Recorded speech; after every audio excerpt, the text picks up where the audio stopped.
Okay. No. Let's see. I never know exactly when they're live. It's always like it's always like 2 seconds sooner or 2 seconds after. I think it is. Okay. We are now live. We're joined this hour by oh my God, my memory's fading. We're joined this hour by Rose Welch. Very, very exciting. We're very excited to have her. She is a poet, a visual artist, a labor organizer. Right now, based in Topeka, but she's done it all throughout the country. But before we get started into what you're up to now, let's talk. Let's take the story at the beginning. How did you get involved in labor organizing, and how did you get involved in the arts, and how are those stories intertwined? So all of this goes back to when I was a little kid, because my mom was what, Saul Alinsky would call a community organizer before we knew that was a thing that existed. I grew up in Houston in the Montrose area, which was back then, I mean, like it's been gentrified now, but back then it was just total ghetto. And people needed things, and my mom would do her best to make sure that people had the things they needed. So she also worked in like recreation centers. And these were like very, very poor areas, like low taxes, low property values. And she would just literally open up the phone book and call businesses and be like, hey, we want to have like these art classes for the kids, and this is how much money it's going to cost, give it to me. And they'd be like, cool, okay. And then she would call people in the phone book and be like, hey, you run like a pottery studio or a kung fu studio, like you should come teach our kids for free and we'll provide the materials. And I'd be like, okay. So there was always like some crazy shit like that going on that my mom was doing. And the way I grew up, I just thought that's what people did, right? Like in your community, in your neighborhood, in your families, like when people had needs, everyone around them made sure that those needs were met. We moved to Oklahoma when I was around 11, and my mom still worked in community centers. And it was like it was like a whole new world, being like just coming from Houston, where there are like 10 kinds of Black people, not just Black people, Mexicans and white people, right? But it's mostly white people, so that was wild. But she still continued doing like the same thing. And a lot of the things that she would bring into these neighborhoods where we lived and where she worked was food and art. Sometimes also like school supplies, clothes, coats, etc. But like food and art were the main staples. So when these artists would come, or like these people who taught magic or theater or voice or kung fu, because my mom worked there, I'd be the one who was like, oh, here's where the art supply closet is, and let me show you how you have participants sign in. And one of the really cool things she did, less on the art side and more on the community organizer side, was this is like the 90s at this point, and this is when the summer lunch program is a thing, and it's kind of a thing that's like nationwide, but it's only a thing during the school year. And it being breakfast is not really a thing that has like reached Oklahoma yet. Like I think California has it at that point, because that's actually, like where it started with the Panthers. But so my mom was instrumental in Oklahoma in setting up summer sites for that to happen, because she was like, we have all these community centers, we have all these parks, they all have kitchens, there's no reason why we can't still feed kids in the middle of the goddamn summer.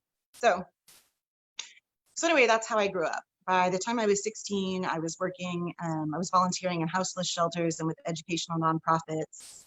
I got pregnant when I was 15 and had to work a lot, and still, of course, did community and stuff, because I was still in a community that had needs, including my own needs.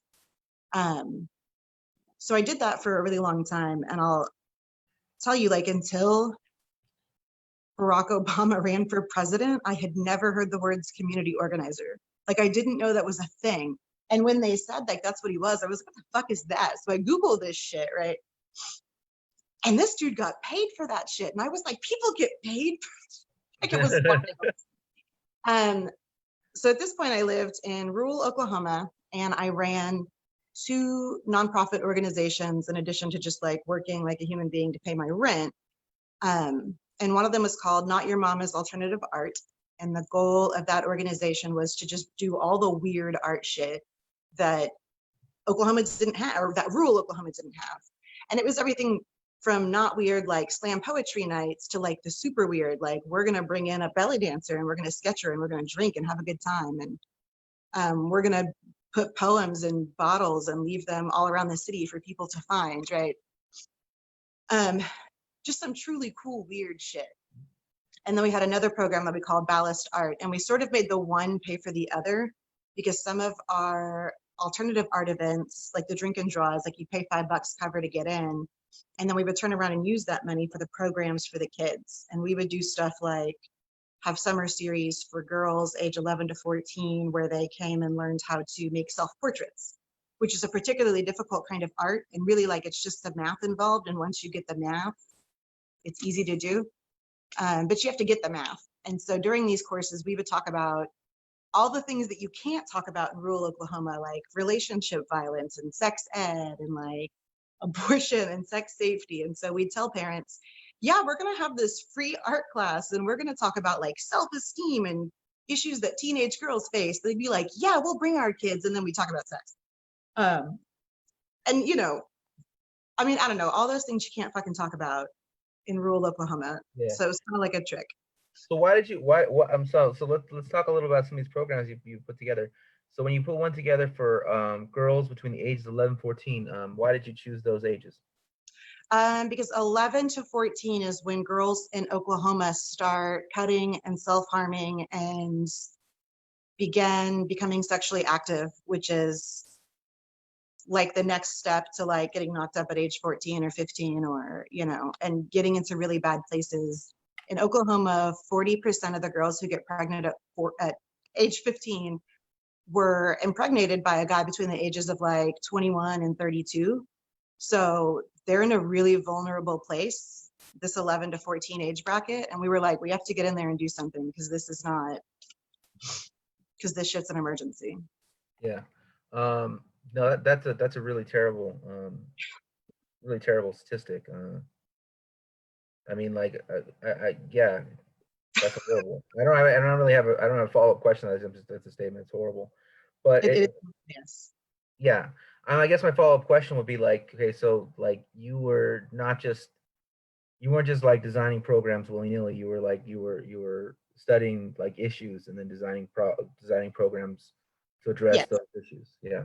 Yeah, not just, I feel like, doing self-portraits with girls, but, you know, the way I had grown up, it was, what does your community need? How can you make sure that shit happens? What rich people can you make pay for it? So like, that's, Right. that was the order you went in. That was the process, right? So why did you choose self-portraits as the vehicle into having these more difficult and important conversations? Why self-portraits? Self-portraits in particular for this program because, for one thing, like, it was really integral to the topic. Like, if we're talking about our self-esteem and ourselves, drawing selfies, especially in a world where you've got, like, you know, girls doing all the cute selfie portraits and sending them to the boys and the boys send them to other boys. And I mean, it just seemed really essential to that. Also, at the same time, again, because there's some like weird math involved in drawing a face. Like, faces are one of those things that it's really hard to draw. Like, anybody can draw a stick figure, right? Like, anybody can draw a halfway decent circle. Anybody can draw a triangle. Anybody can take a triangle, two circles, and a few lines and make just about any other shape. But faces are really difficult. Mm-hmm. But there's like 3 tricks. Like, okay, so for example, 5 eyes is 1 head. And the 2 in the middle, that's where the eyes should be. So if you want to draw a head, a face that looks proportionate, 5 eyes across. If you want to draw a body that looks proportionate, it's 5 to 7 heads. So draw your head, then just trace that sucker down, and then that's how big your body should be, right?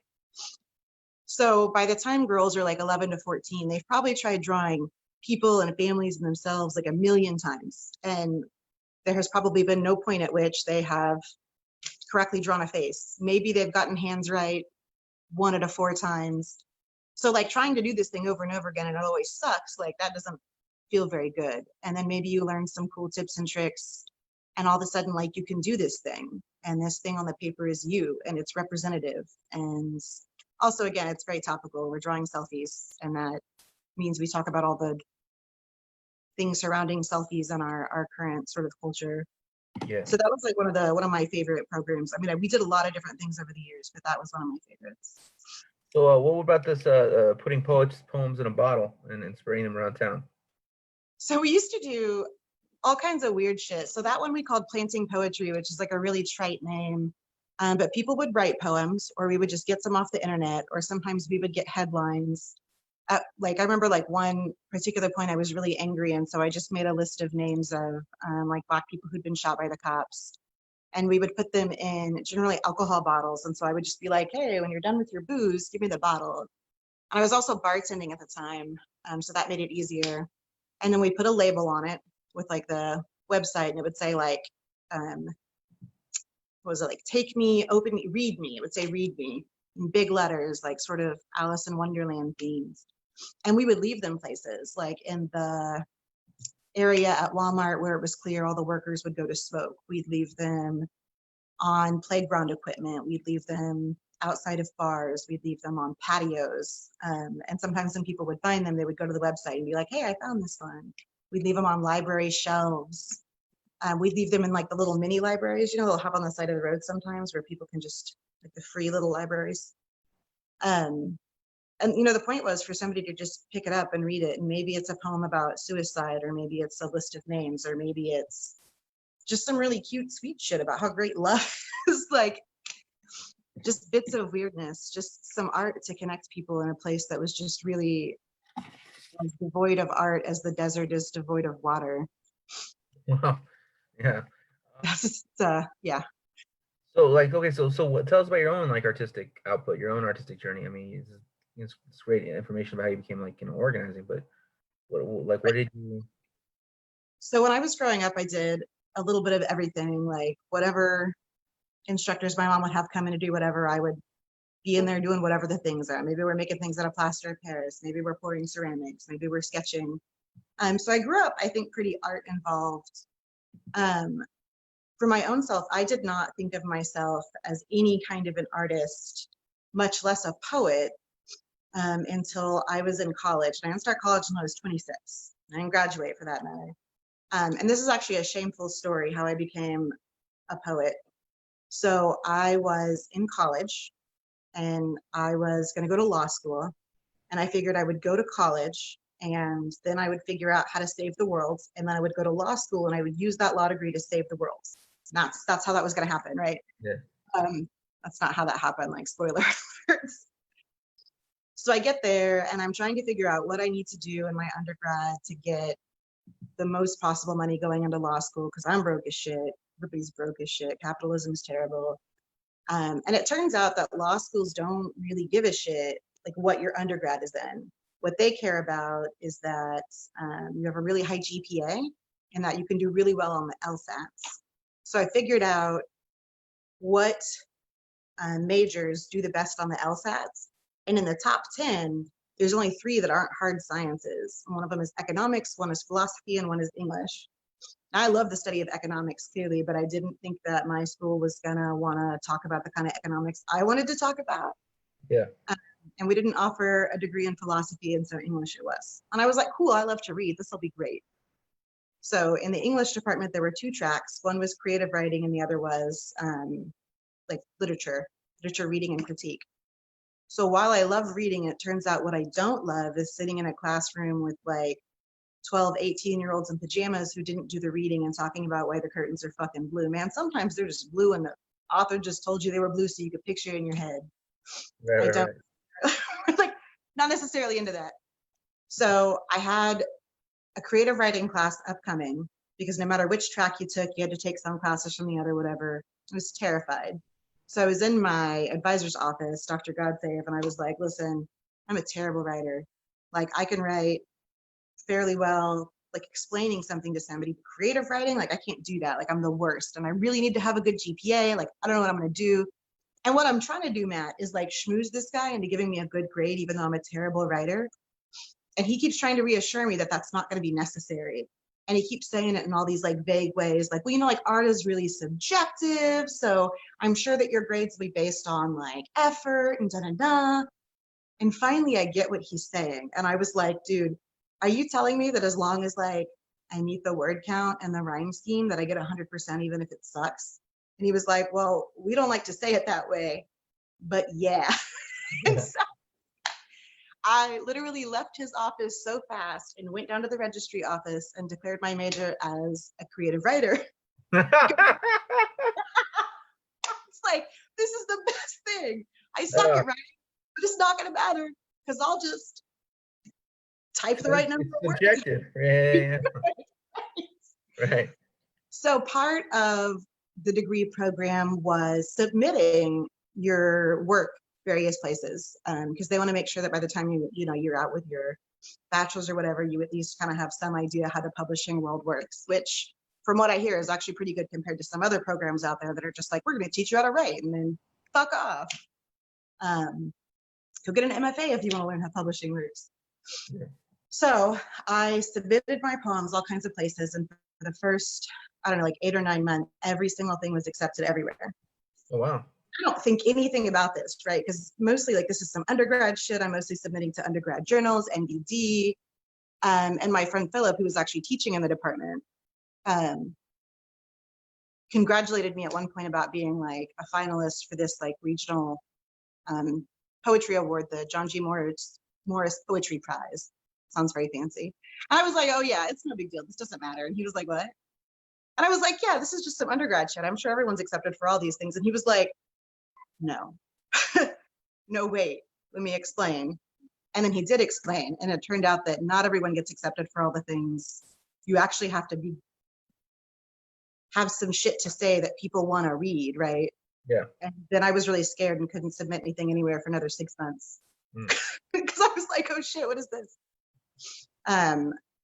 So yeah, that's sort of how I became a poet, was completely by accident to get a good GPA in complete ignorance. Complete ignorance. Ignorance and opportunism. All right, that's the Rose Welch story. But it was so good. Like after I figured out how to say things I wanted to say, like it turned out that there was no other way to say those things that I had been carrying like for so long. Like it was like I had learned this new language, and so I haven't really stopped since then. So yeah. So you've lived in a number of cities, and a lot of what we're trying to do here is collect the kind of oral history of various like venues and spaces. So where were you sharing a lot of your work when you did begin to share your poetry? So poetry in particular, we tried a number of different places in Lawton, Oklahoma, which is where I was for the longest period of time. And the thing about Lawton, Oklahoma, which is pretty similar also for here in Kansas, is that there aren't very many public spaces that you can be in without paying a shit ton of money. Like if you want to pay $8,000 to have a wedding, sure, you can have that space in the hotel ballroom. But if you want to have 30 people in a room to like say some poems, nah, can't do it. You can't do it for cheap anyway. You can't do it for free. Like those types of public spaces, I feel like the lower you get down past the Mason-Dixon line, the fewer spaces like that there are. And even the places that have them, sometimes like libraries don't want to let you book them on a regular basis. Anyway, so some of the times we were in big open library meeting rooms. Sometimes we were in coffee shops. At one point, the longest stint, I got a guy who owned a coffee shop to pay not only me to run the thing, which was amazing because I was like, yeah, that's right, give me some money, but also to pay an honorarium to whatever traveling headlining poet would come to Lawton to say some poems, after which there'd be like the open mic period, and he would buy us those dinners, so that was nice. So some weird little backroom coffee shops. There have also been a decent amount of things like done in bars, like here in Topeka and Lawrence. I don't think I've been to a single poetry thing that wasn't in a bar. Also in Lawton, sometimes we would use rent houses because one of the people who funded a lot of my work, of course, she was a landlord and her husband was like part owner of a bank, and it was some real capitalist shit. But I'll take her money. That's cool. Like, hands it over. She had rent houses. I believe they're called patrons. Patrons. Well, and she was, absolutely she was. And, you know, like in that sense, she had a good heart because I'd be like, hey, I need space and $500 to do this shit. She'd be like, cool, I got you. Like, so whenever one of these rent houses was empty, like her team would always make sure that like the houses were real clean on the inside. And so we would just go use them. Like, here's the address we're at this week. Come join us. We've set up camp chairs and a fucking table and bring your own beer and we're going to do this. Come on. Yeah. So tell us about like who were some of were there any like memorable poets or people that like were coming that passed through that like really left an impression that you can remember, or it was just There were so many people. Trying to think of some of my favorites. In Lawton, it was so good to get people to come in who like weren't white, because Lawton was so white, but the poetry night was not so white. It would always be at least 50% people of color. Those are more people of color than I'd see in any other space in all of rural Oklahoma. And so that was A, unexpected, and B, like really fucking cool. So at one point we had Anna Lorena Bowman come in, and she was pretty great. She's Guatemalan but lives in Oklahoma City. We had, I can't remember her name. I could look it up. She was Filipino, and she came and talked about, she had some poems about, one was depression, but she used dinosaurs as a metaphor. So there was this like a giant dinosaur living in her house, like blocking her way out the door and drinking all her alcohol. And it was literally half the poem before I realized like what was going on, because it was just like really whimsical and fun. And then I was like, oh shit, this is depression, and like punched me in the stomach. And then there was, I'm not sure if I click off of this. Can you still see me and hear me? yeah. Okay, cool. Trying to find this one woman's name because she was so freaking good. Oh, Ileana Roca. Ileana Roca came, and this was for Hispanic Heritage Month. And so my friend Amy Merchant, who's also Mexican, we went on the radio around that time, and we were like, come find out why you should never use the word Hispanic ever again, and listen to Ileana Roca. Like, it's, really at this point, like I didn't know hardly any poets in the world. And I actually ended up reaching out to our mutual friend, Amoja in DC, and saying like, hey, I'm in Oklahoma. Who else do you know in Oklahoma? And so he would just like share people's Facebooks with me, like, go talk to these people. Maybe they'll drive to Lawton. So it was really, interesting to be assisted in that way, where like, I'm in Oklahoma trying to locate other Oklahoma poets, and somebody in like Washington, DC is getting that set up. So how did you come in contact with Emoja? Through poetry. Oh, shit, how did I? What was the...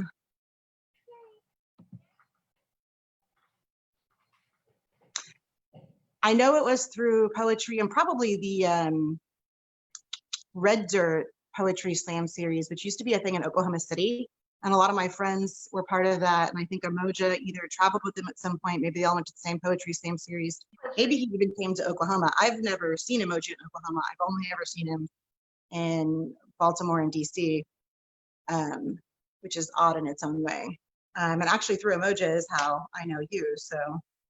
So small poetry worlds, I guess, is the answer to that. Yeah. So all right. Well, let's move to the next part. We'll tell. Yeah, no, let's move to the next part. We'll use the Red Dirt Poetry Slam. Can you tell us a little about the Red Dirt, and then we'll move on to the next part. About the dirt itself or the Poetry Slam? The Poetry Slam. Maybe the Red Dirt. Yeah, tell us about the Red Earth. Yes. So in Oklahoma, there is so much iron in the soil, which I love. So like I'm Mexican and Native, and I'm part Comanche, and that's where our mountain is and our owl god and shit. Although we were transient's not the word. We just were on the road all the time, and we moved between Oklahoma and like Wyoming almost on like a loop, and we stole shit from other tribes because we were the bad people before white people showed up. But anyway, Oklahoma was where we'd always come back to. And the dirt there, the soil there has so much iron in it, and we used to call it blood dirt, that when you dig into it, like after the first like inch, the ground itself, the earth itself is blood red, and it'll stain your hands and it'll stain your clothes.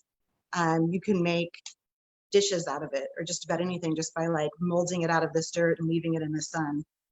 So red dirt is something that's like really iconic in the Oklahoma area, because it's not something that you get in a lot of other places. And, especially to those of us who are Native, or at least that are Native and have that sort of symbolism like in their tribal history, it was pretty important. In terms of the Red Dirt Poetry series, like I have to say, like I know a whole bunch of people who did poetry there. I never went to one myself ever. Oh, okay. I can't tell you anything about it. All right. Well, I guess that's how you met Emoja and then got connected to the larger Yeah. national scene. Okay, that makes sense. That makes sense. All right. So then tell us about your work as a labor organizer. I mean, you've gone through a community organizer, doing more actually. You know, that becomes officially how you draw your paycheck. So how did you get involved in the official, So union?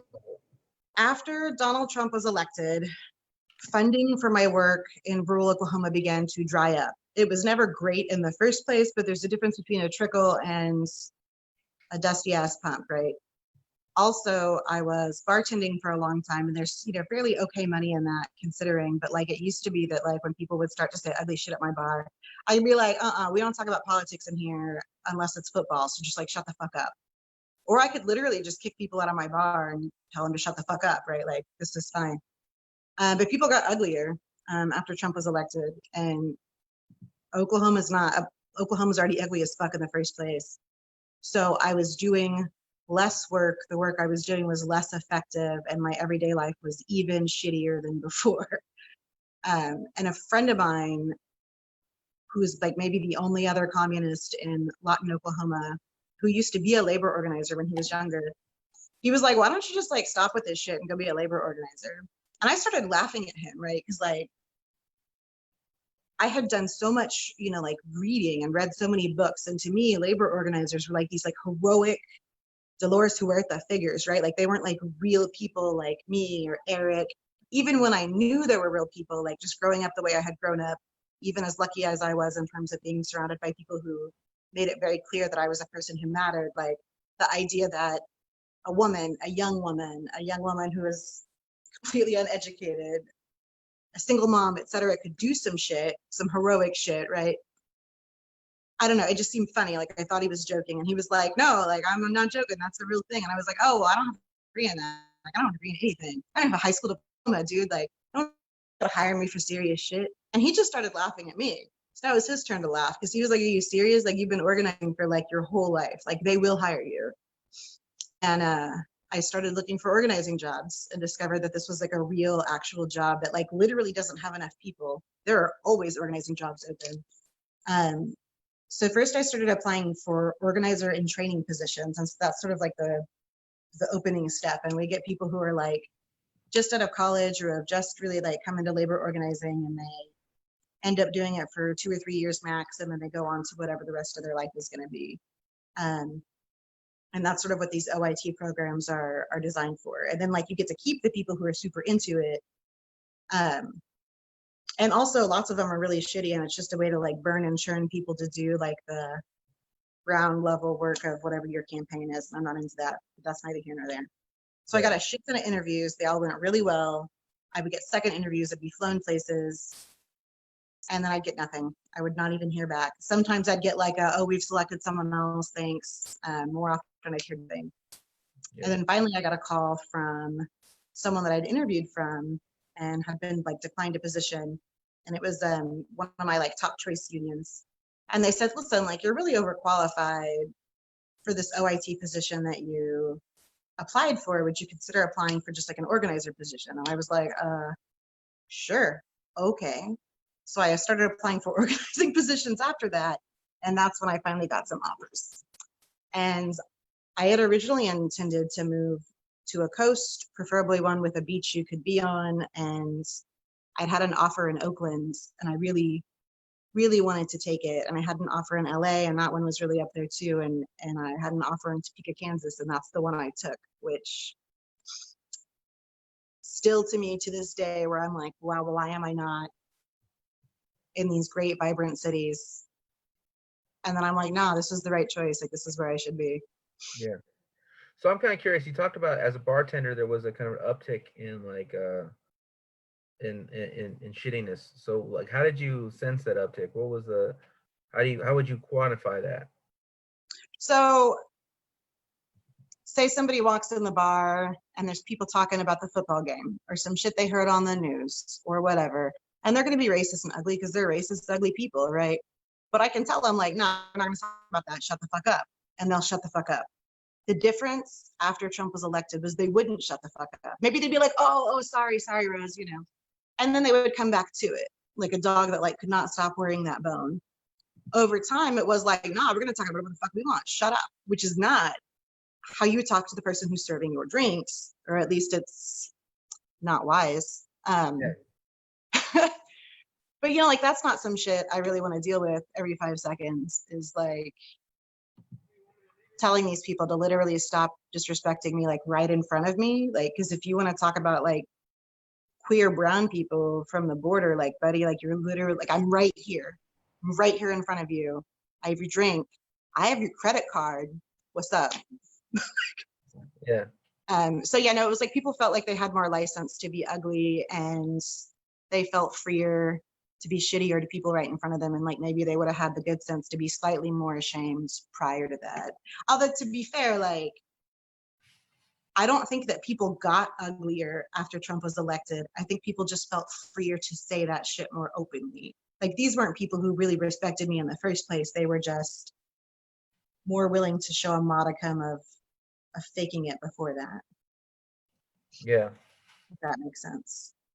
Yeah. It's kind of like there's a kind of a, I don't know what the right term is, but kind of social contract to Yeah, not the social to not, to contract. not be genocidal that like got ripped up. Or let's not talk about it, right? Like, it's cool. Let's just not talk about it. Yeah. That's when people talk about, like, oh, we definitely have to vote for Biden. And I'm like, what exactly do you think that Biden is going to do differently than Trump? Like, go ahead, tell me, like, what is he going to do? And the answer is invariably, he's going to bring civility back. Oh, what you mean is he's going to do the same shit. You're just not going to have to see it as clearly. Cool, got you. I hear you. Okay. Yeah, but the bizarre part about that is I'm not even sure that's true. I mean, like, I don't know, like, I think that I don't. I think there'll be like less like malicious talk, maybe. I mean, you know what I mean? Like, it'll be less like it'll be. I mean, it'll be like easier on reporters, I suppose. But it'll Yeah. be very, very similar to like Bush. I mean, just be like this kind of guy saying stupid shit all the time and like being inappropriate and just Well, I don't touching like, people. Biden's not power enough to put that genie back in the bottle. Like, Yeah, Biden is not powerful enough to make these people shut up now. that's true. After, like, the only positive I can see Biden really bringing in is that he might actually put some professional people back in charge of various executive level programs. And that'll be helpful in the short run in terms of like fewer people dying, but that's it. That's the net positive we can expect from Joe Biden. Not to take us off track there. Sorry about that. No, that's fine. I mean, it's fine. It's like, you know, I don't know. I mean, like, yeah, like a lot of the Trump appointees are worse, but I mean, like, there's so much stuff that's just been happening since Ronald Reagan, when in terms of like, Yes. the destruction of public infrastructure that, Yes. I mean, like, so like let's take education for instance, right? So like Betsy DeVos is horrible, like just terrible, right? But Arne Duncan, you know, put a lot of things in place to like to Mhm. do a lot of things that Betsy DeVos is just exploding. Yes. And before him was the No Child. I don't remember who the Secretary of Education was, but whoever that was the one who put No Child Left Behind under Bush. So like No Child Left Behind becomes Common Core, becomes whatever the fuck Betsy DeVos is doing. And these Becomes are all, free it's a pretty charter straight schools, line, becomes, pretty yeah. like pretty, you know, clear attack on public education, one after Right. the other, you know.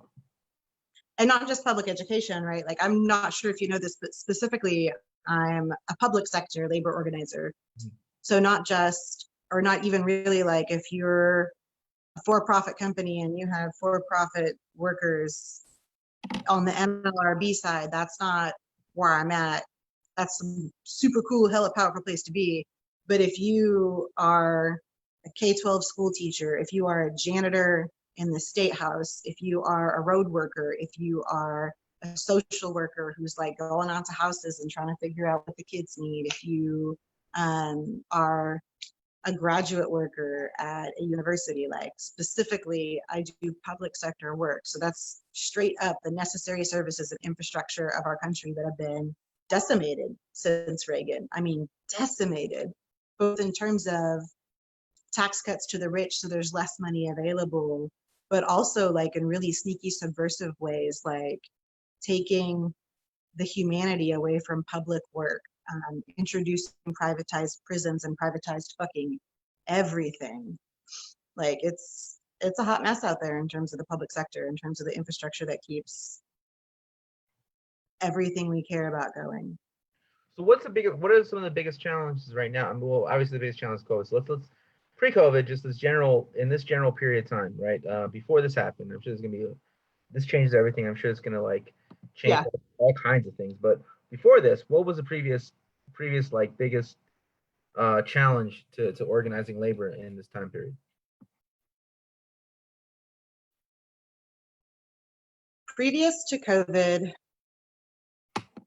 the biggest challenge is knowledge, right? So like there has been a very real movement, I think, especially over the last 20 years and shit, like definitely before that. But you know, like I'm 34, so maybe the last 20 years is just when I've been seeing it, right? Like I don't know.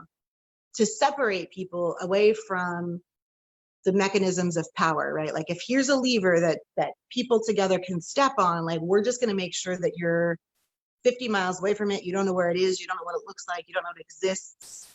And you don't know how to step on something, even if you did happen to see it. So when I walk into a work site in Kansas, the most frequent thing I hear is like, what's a union? Like people genuinely don't even know. And on one hand, like, cool, like that's an opportunity. Because you don't hate them right off the bat, right? But I have to start at like this very basic beginning, like, okay, like, tell me about your work. What do you do? What's the best thing about your work? What's the worst thing about your work? Whatever the worst thing is, cool, who makes decisions about that? Oh, well, so-and-so does. Has so-and-so ever done your job? No. Did they ask you what you need? No. So why are they the ones making that decision? And you have to start like on this like lowest level because people don't know how our government like is supposed to work. They've never ever had the opportunity or chance to question any power mechanism in their life whatsoever. So that's the hardest part, is having all these very intense one-on-one organizing conversations all the time. To be fair though, that's literally the core of why I do this work, is to have those conversations. Because as cool as it is to get 50 million teachers raises or whatever, like that's cool, but that's temporary and that's fleeting. I know that you and I both agree on this, and I think COVID's actually bringing it much faster than I thought it would ever happen. Like if you'd asked me a year ago, I would have said that unions are cool, but they're like a means to an end, because there will come a point in the next 20 to 50 years in which there's enough automation that there aren't enough jobs. So we either take the capital away from rich people or most of us are going to die. Like those are your options, right? So every conversation I have with someone about power, that's me like trying to get as many individual people ready as possible to know what their next steps are going to be, to even be able to conceptualize what we need to do to stay alive.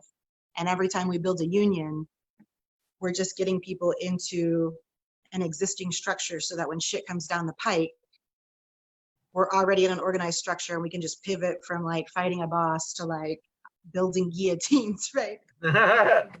Yeah. Well, I mean, what's interesting to me about this question is, or what's interesting to me about, I mean, what seems like to me would be difficult, but this is an outside perspective, would be that, I mean, if you're in a place like rural Oklahoma, I guess, like just educating on like this background, but in places where, unions have been around for a long time or people have a general conception of it.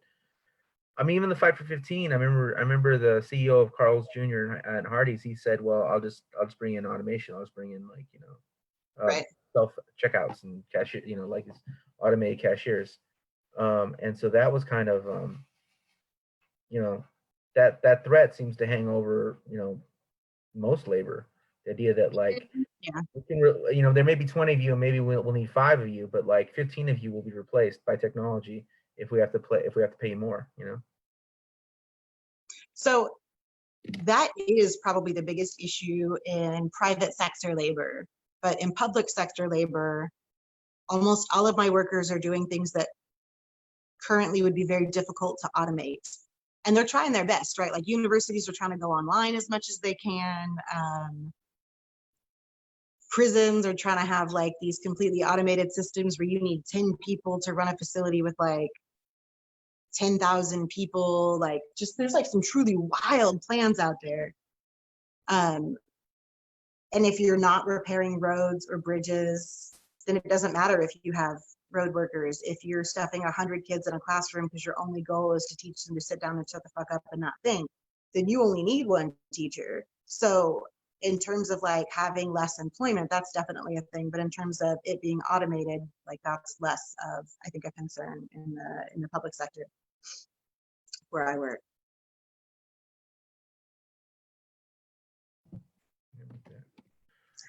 So how is your work within the union? How has it transitioned or how has it changed since you had to migrate all of it onto the internet or staying at home? It's so fucking weird. If you'd asked me 6 months ago, so there's this thing people talk about, and it's called online to offline organizing, right? And in theory, it's how you engage people and catch their attention online, and then turn that into an offline, in-person relationship, camaraderie, actually doing shit, taking real action, kind of deal. So if you take like the Oklahoma teachers strike as an example, like that started off in a Facebook group where a bunch of people were just really mad, and it turned into a K-12 strike and sit-in at the state house, right? So that's like the prime example of online to offline organizing. But from my point of view, for the most part, like I think it's bullshit, and I think it's what people who are lazy or burnt out say, like, yeah, we're gonna do online to offline so they can sit in front of their computer instead of going and doing the really difficult work of like showing up at people's fucking work and be like, let's talk about difficult things. So that's like how I saw it, whether that was true or untrue or charitable or really shitty of me, like it is what it is. That's how I felt about it.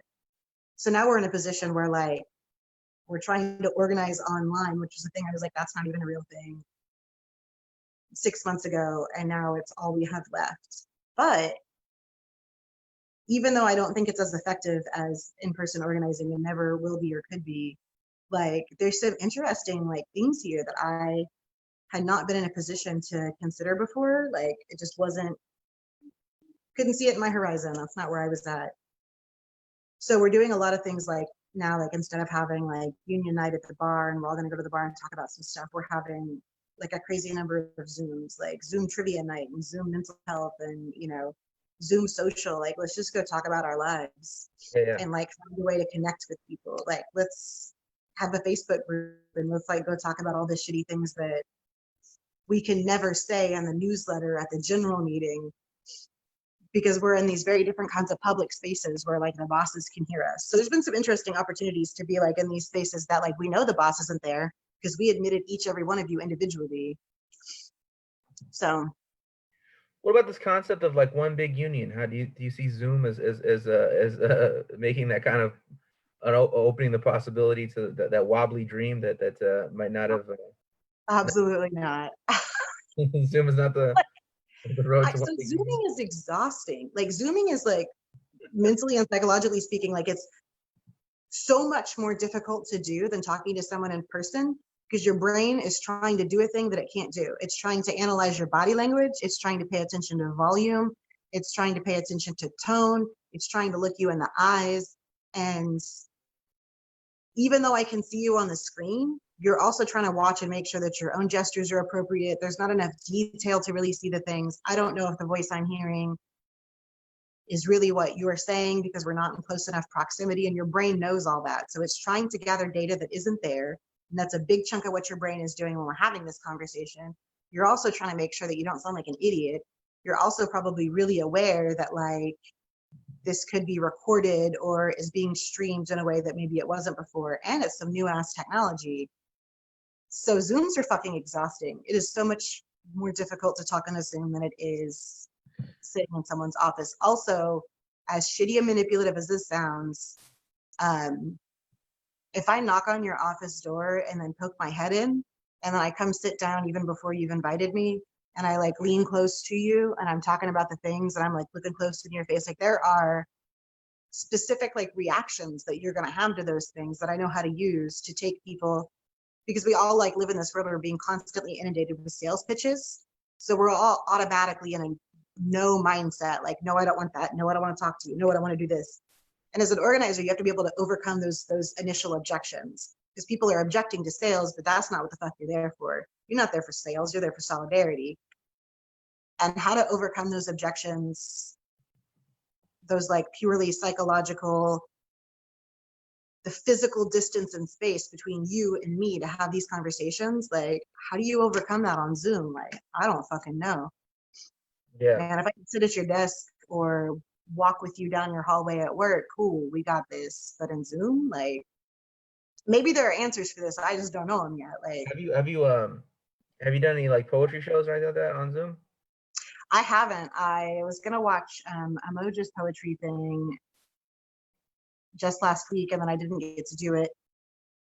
And there's like two things going on there. One is I'm running so many Zooms and talking to so many people that like by the end of work, I'm like, I'm so fucking tired. I don't want to talk to anybody. Like, I just want to curl up on my bed and read a book.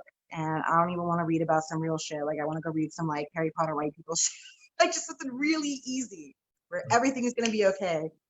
And the other part of it is I actually hate videos. Yeah. Like, So what I've taken to do is like create this kind of like Blair Witch experience kind of thing when I'm doing my poetry. I've become my own like independent film director. That's right. been a way to overcome the like boredom and professionalism of speaking from a desk. It's to like like become my own like independent film director. Well, and part of it is, I guess, like maybe a processing issue for me because I don't process nearly as well what I hear versus what I read. So if an event has captioning, then we good. If it doesn't have captioning, like it's just more difficult for me. And until now, this has never been a thing that's been that big of a deal. Um, and again, like maybe I have some kind of like auditory disability that I was like unaware of before because it wasn't that bad. But yeah, like videos have always been like a real struggle for me, like always. So it's a weird time to be me, I guess, or anybody that has those types of struggles. Yeah, no, I mean, shit. I mean, like it's a weird time to be anybody. Damn.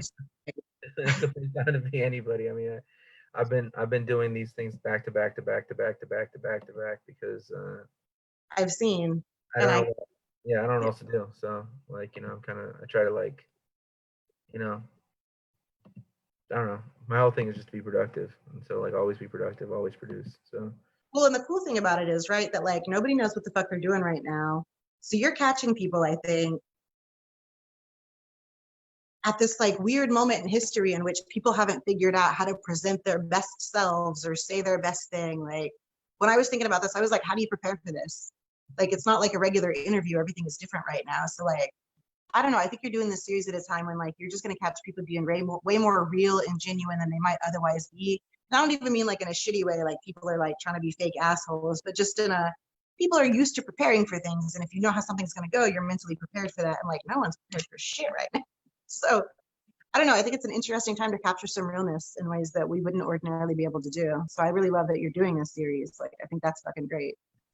what's come of it is yeah, I appreciate that, but it's also come of it is that I myself don't have time to be like I don't know I myself don't have time to like try and like wear a suit or do this to do that. I Right, don't right, right. to have like my perfect little desk with like my name badge or I don't have time to think about all that stuff. Like I mean the one thing that does bother me is the lighting in this room. I feel like I look like one of those like chola pictures from the 90s where the lighting is bright and like washes out their faces and stuff. So you can tell that they're not white, but they like look like I don't know, they look like the way the light it's my tan whatever it Oh,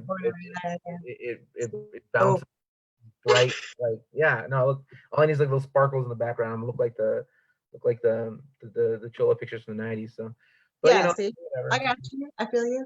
So one of the cool things about working right now, primarily in higher education, is like I know somebody who knows a lot of things about everything. Right? Like so, when this Zoom thing became a thing, I like called up a bunch of my film people and I was like, cool, what do I need for home? And they were like, I was like a cheap setup, not like some professional shit. Like they were like, cool, get some clamp lights. They're like $6 clamp lights, right? And they were like, get some t-shirts. You can get like a pack of like 5 boys t-shirts for $7 at like Target or wherever the fuck you shop. Some of those like LED light bulbs that don't really get hot. And then here, actually, I'll show you. Oh shit, maybe I'll show you. Did I fuck this up? No, is that good? Okay. So like this is my lighting. That shit is literally a clamp light. Can you see that that's a clamp light? I don't know what I'm doing. Oh, maybe it's Okay, see, clamp light with the t-shirt on it, sitting on the back of a dining room chair.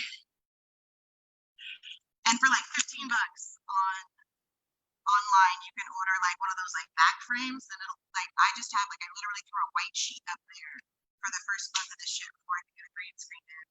And I pulled this upstairs because like I have a downstairs and an upstairs in my house, and there's a lot of people live here. And in the downstairs is where I have like that set up, and I was like, fuck it, like I need to do that for this. Yeah. That No, shit feels really fun. Like I do that and have this like screen behind me because I don't necessarily want all these people I'm talking to every day like in my house, right? But then I was like, I'm gonna talk to Matt. Like I'm not gonna talk to Matt in the same way and place that I'm gonna talk to like regional managers and shit and directors and bosses and provosts. So I was like, well, we don't come upstairs in front of the gates. yeah. That's funny. That's funny. That's interesting. That's interesting. Anyway, like $15 in clamp lights and your lighting problem will be much better. It's too late. I mean, there's like over 100 videos. You know, and that's not, that's not something I worry about. I don't place my vain I place my vanity in other baskets. So this has been a really great hour or so. Yeah, we spent together. Was that? Oh, it was just like, yeah, it is. I agree. Yeah. Yeah, it's been a really great hour we spent together. Is there any way people can follow up with you or any links you want to we can drop below to connect to your work? Oh, I mean, there's my Facebook, and I post it on my Facebook. It's just /Welch, and that's me on every kind of social media. But the local I'm working with right now, and they're like a bunch of hella militant unionists. They're at gtacunion.org, and they are graduate workers. They teach a shit ton of undergrads. They make $17,000 a year, and they're on every fucking strike line out there. Like, there's some badass people. So if you want to go check out what they're doing and support them and share a meme and scare a provost, like gtacunion.org or facebook.com/gtac8doit, because we're fighting the university right now. And I got accused of running my first illegal strike and sick out. So that was funny. Because people getting sick during a pandemic is an illegal strike and sick out. Anyway, sorry. You got accused of running an illegal strike during the pandemic? Yes, that is correct. A stick out, specifically a stick out during the pandemic. Because we told the provost of a major university that, like, hey, by the way, people are going to start taking their paid sick leave, and we need you to understand, like, this is probably something you should be aware of because you're brand new. And she, in the paper, I'll have to send you a link to that. Like, she still to this day has not responded to the workers a couple weeks ago, but she responded to the newspaper asking her for comment, and they were like, she was like, if they call in sick, it'll be an illegal stick out and an illegal strike under Kansas state law. And we're like, no, that's maybe that's not how that works. Because we're part of the AFT and we invented the modern sick out. And if it was a sick out, maybe we would know it. Ask the Chicago teachers. Like, it would not be a question in your minds. Wow. Yeah, fun times. Fun times. Oh, all right. Well, let us know, and if there's ways as that battle progresses, like you can always come back to this link and update us in ways to connect to that struggle. So sounds like there's an ongoing fight. So always, yeah. Keep me in the loop, and I'll try and tell people how they can support. So yeah, thanks so much, Matt. It was good to talk to you. Thank you, Rose. It was a pleasure. Talk soon.